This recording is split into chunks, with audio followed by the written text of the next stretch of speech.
रहीम नाज़रीन अस्सलाम वालेकुम। मैं हूँ इमरान वसीम। नाज़रीन, आर्मी चीफ़ की तैनाती के मामले पर हुक्मरान इत्तेहाद में एक नई बहस छिड़ गई है। अब ये जो नई बहस का हुक्मरान इत्तेहाद में आगाज़ हुआ है,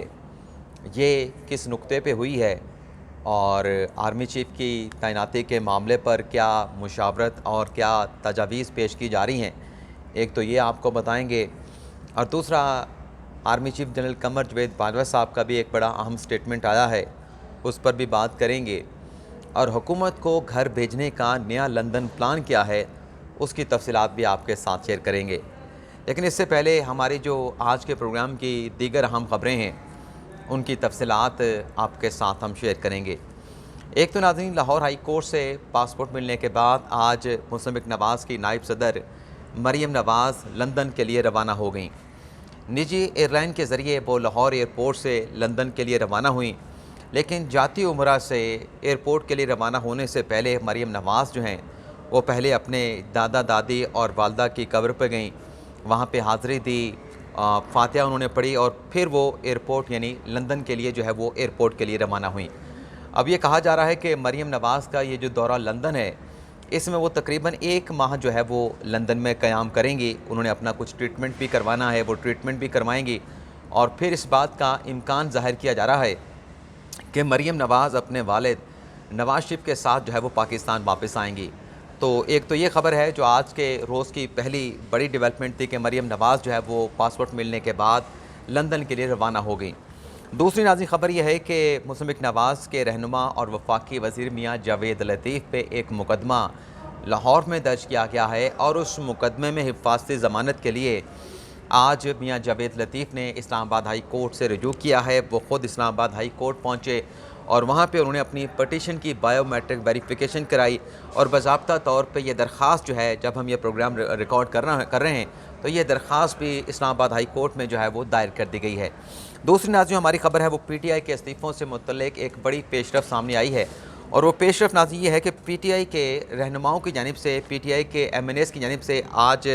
एक नई दरख्वास्त जो है वो तैयार करके इस्लामाबाद हाई कोर्ट में दायर की गई है और उस दरख्वास्त में PTI के रहनुमाओं की जानिब से जो MNA हैं तहरीक इंसाफ के शकूर शाह, जिन्होंने इस्लामाबाद हाई कोर्ट में अपने इस्तीफ़े की मंजूरी के ख़िलाफ़ दरख्वास्त दायर की थी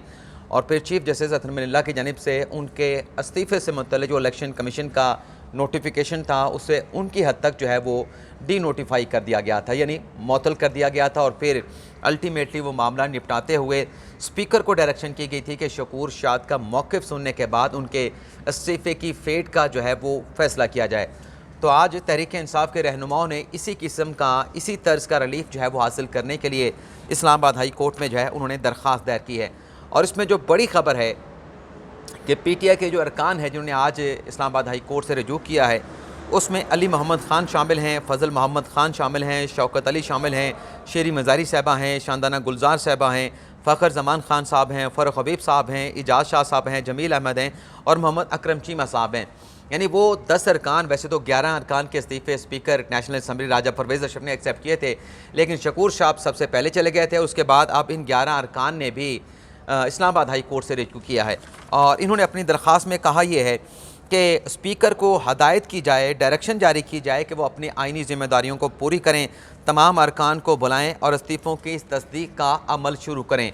अब इस्तीफ़ों की जो तस्दीक का मामला है, ये अगर इस्लामाबाद हाई कोर्ट ये कह भी देती है कि बिल्कुल ठीक है, आपने एक दरख्वास्त दायर की है, हम स्पीकर को कह देते हैं कि आपके इस्तीफ़ों की पहले तस्दीक कर ले और फिर उस पर जो भी फ़ैसला करना है स्पीकर अपने अख्तियारात और आइन को देखते हुए उस पर फ़ैसला कर ले। लेकिन सवाल ये पैदा होता है कि PTI के वो अरकान हैं जो कहते हैं कि हम रिज़ाइन कर चुके हैं। अब अगर इस्लामाबाद हाई कोर्ट में इनकी दरख्वास्त एक्सेप्ट होती है और स्पीकर इनको बुलाते हैं अपने चैम्बर में कि आएँ आके अपने इस्तीफ़ों की तस्दीक करें, तो वो ये जाके वहाँ पर क्या कहेंगे कि हमने इस्तीफ़े नहीं दिए, हमारे जो इस्तीफ़े आपने एक्सेप्ट किए हैं उन्हें रिवर्स किया जाए, उनका जो डी नोटिफाई किया गया है, डी नोटिफाई करने का नोटिफिकेशन वापस लिया जाए। तो पहले तो ये कहते रहे कि हमने इस्तीफ़े दे दिए हैं, इस्तीफ़े एक्सेप्ट किए जाएँ। अब अगर इस्तीफ़े एक्सेप्ट हो गए हैं तो इनके अपने मौक़िफ़ के मुताबिक तो अब ये इस्लामाबाद हाई कोर्ट में ये जो दरख्वास्त लेके गए हैं, तो इसमें बड़ी अजीब सी सूरत हाल पैदा होती है कि इस्तीफ़े आप दे चुके हैं लेकिन आप उन इस्तीफ़ों को अब रिवर्स करवाना चाहते हैं। इसमें एक और चीज़ भी है कि जब ये जो 11 इस्तीफ़े एक्सेप्ट हुए थे, 2 ख़वातीन की मखसूस नशिस्तें थी और 9 डायरेक्ट जो है वो हलकों में इलेक्शन कमीशन ने इलेक्शन कराने का, ज़िमनी इलेक्शन कराने का शेड्यूल भी जारी किया था। तो उस पर भी बड़े भंगड़े डाले गए कि देखें जी, खान साहब 9 हलकों में 13 सियासी जमातों का अकेला मुकाबला करेंगे। तो फिर इसका मतलब ये भी है कि खान साहब अब उन 9 हलकों में अपने सियासी मुखालफिन या सियासी जमातों के साथ मुकाबला नहीं करना चाहते, और जिस तरीके की दरख्वास्त शकूर शाद लेके गए थे वैसी दरख्वास्त बना के अब इन अरकान ने भी आज इस्लामाबाद हाई कोर्ट में दायर कर दी है। तो इसका मतलब ये भी है कि इमरान खान साहब जो हैं उन ज़िमनी इंतखाबात में जिन 8 या 9 हल्कों में वो इलेक्शन लड़ने जा रहे थे, तो खान साहब उस इलेक्शन में अपने सियासी मुखालफिन को फेस करने से दौड़ गए हैं। तो इससे ये इंप्रेशन भी मिलेगा। मैं इंप्रेशन की बात कर रहा हूँ, कोई अल्टीमेट कोई एब्सोल्यूट बात नहीं कर रहा। अगली नाज़रीन खबर जो आपके साथ हमने शेयर करनी है वो नाज़रीन सैलाब मुतासरीन की मदद और बहाली का जो ऑपरेशन सिंध में चल रहा है उससे मुतल्लिक सिंध हाई कोर्ट के सखर बेंच और लाड़काना बेंच ने एक हुक्म पास किया था, जिसमें सिविल जज की सरबराही में कुछ इलाके के मकीनों और शहरियों के कुछ शामिल करके कुछ कमेटियाँ बनाई गई थी, जिससे कहा गया था कि ये जो सैलाब मुतासरीन की बहाली का और उनकी रिलीफ का जो ऑपरेशन है उसकी वो निगरानी करके रिपोर्ट जो है वो सिंध हाई कोर्ट में जमा करवाएंगे।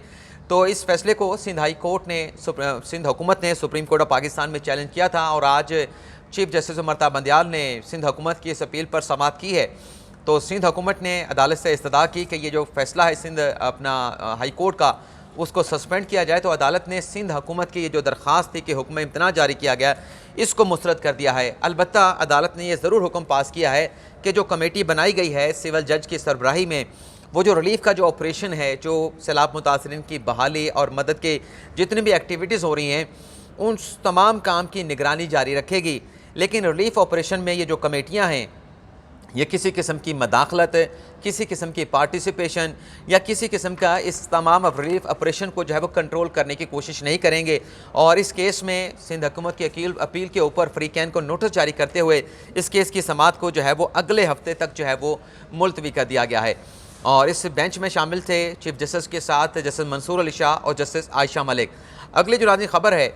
वो नाज़रीन है लंदन प्लान से मुतल्लिक, और लंदन में ये क्या प्लान किया जा रहा है हुकूमत को भेजने के लिए, ये दावा कोई और नहीं बल्कि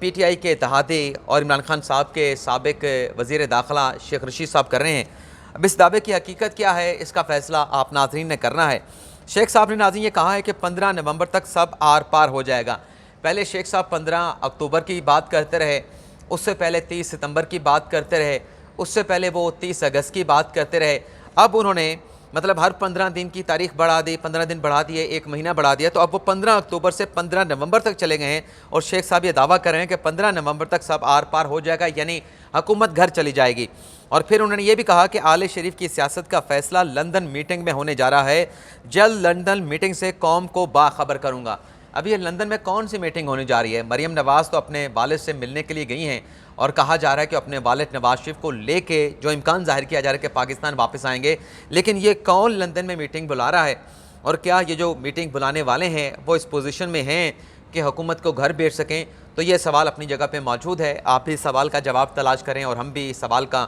जवाब तलाश करने की कोशिश करेंगे। हमें अगर जवाब मिला तो उससे ख़बर की सूरत में आपके साथ ज़रूर शेयर करेंगे। अब आ जाते हैं,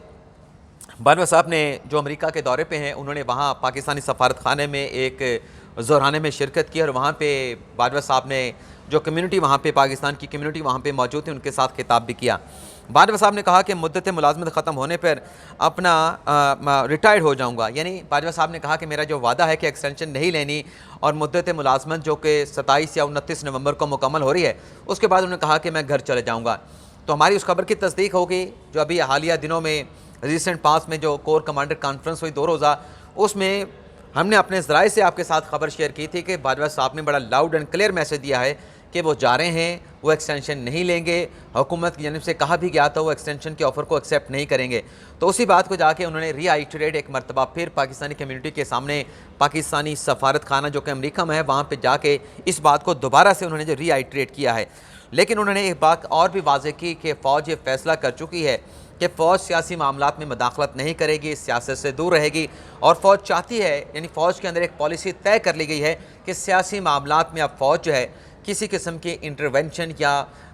मुदाखलत जो है वो नहीं करेगी और सियासत से दूर रहेगी। और बड़ा अच्छा फ़ैसला कि अगर ये फ़ैसला कर लिया है फ़ौज ने कि सियासत में अब वो किसी किस्म की मदाखलत या अपना असर रसूख इस्तेमाल नहीं करेंगे, तो ये आइन की मंशा भी है, ये उनके फ़ौजियों के अपने हल्फ की मंशा भी है, और ये पाकिस्तान के जो कानून हैं उनकी मंशा भी है कि फ़ौज का सियासत में किसी किस्म का कोई किरदार नहीं। और ये हमारे बानी पाकिस्तान कायद-ए-आज़म मोहम्मद अली जिन्ना का भी ये फरमान था कि फ़ौज का जो काम है कि वो बैरकों में रहें, सरहदों की हिफाजत करें, और मुल्क जो चलाना है, अवाम के जो मुंतखब नुमाइंदे हैं उनका काम है पॉलिसियाँ तय करना, मुल्क को चलाना, एग्जीक्यूटिव के फ़ैसले करना। तो ये बड़ा अच्छा फ़ैसला फ़ौज की जानिब से किया गया है। उम्मीद करते हैं कि फ़ौज अपने इस फ़ैसले के ऊपर जो है वो कारबंद रहेगी। अब आर्मी चीफ़ की तैनाती के मामले पर हुक्मरान इत्तेहाद में किस नई बहस का आगाज़ हुआ है,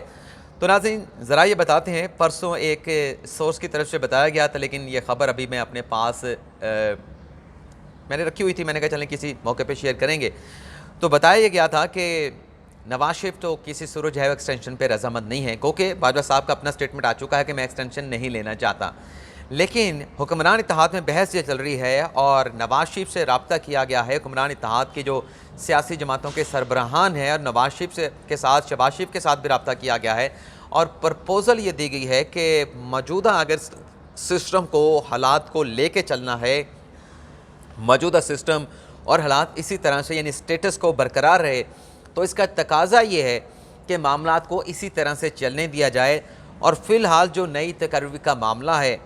उस पर गौर करने की बजाय एक्सटेंशन के मामले पर जो है वो गौर व खौज किया जाए, ताकि जो पॉलिसियाँ इस वक्त मुल्क में चल रही हैं वो पॉलिसियाँ उसी तरह से बरकरार रहें, स्टेटस को बरकरार रहे। लेकिन ये प्रपोज़ल पेश किया गया है नवाज शरीफ को, शहबाज शरीफ को और दीगर कुछ रहनुमाओं को, PDM और हुक्मरान इत्तेहाद के दीगर रहनुमाओं की तरफ से। तो अब देखते हैं कि इस प्रपोज़ल पे क्या फ़ैसला होता है, और अगर बात इस नुक्ते पे आती है कि एक्सटेंशन की तरफ हमने जाना है, तो फिर सवाल ये भी पैदा होगा कि क्या बाजवा साहब इस एक्सटेंशन को एक्सेप्ट करेंगे, जब वो बड़ा लाउड एंड क्लियर मैसेज अपनी फ़ौज को भी दे चुके हैं, और अमेरिका में भी उन्होंने बड़ा लाउड एंड क्लियर मैसेज दे दिया है कि नो मोर एक्सटेंशन, वो रिटायर्ड हो जाएंगे और अपनी ज़िम्मेदारियाँ छोड़ के वो घर चले जाएंगे। तो ये नाज़रीन आज का हमारा व्लॉग, आपसे इजाज़त चाहते हैं। अल्लाह ताला हम सब का, हम नासिर अपनी ढेर सारी दुआओं में याद रखिएगा। अल्लाह हाफ़िज़।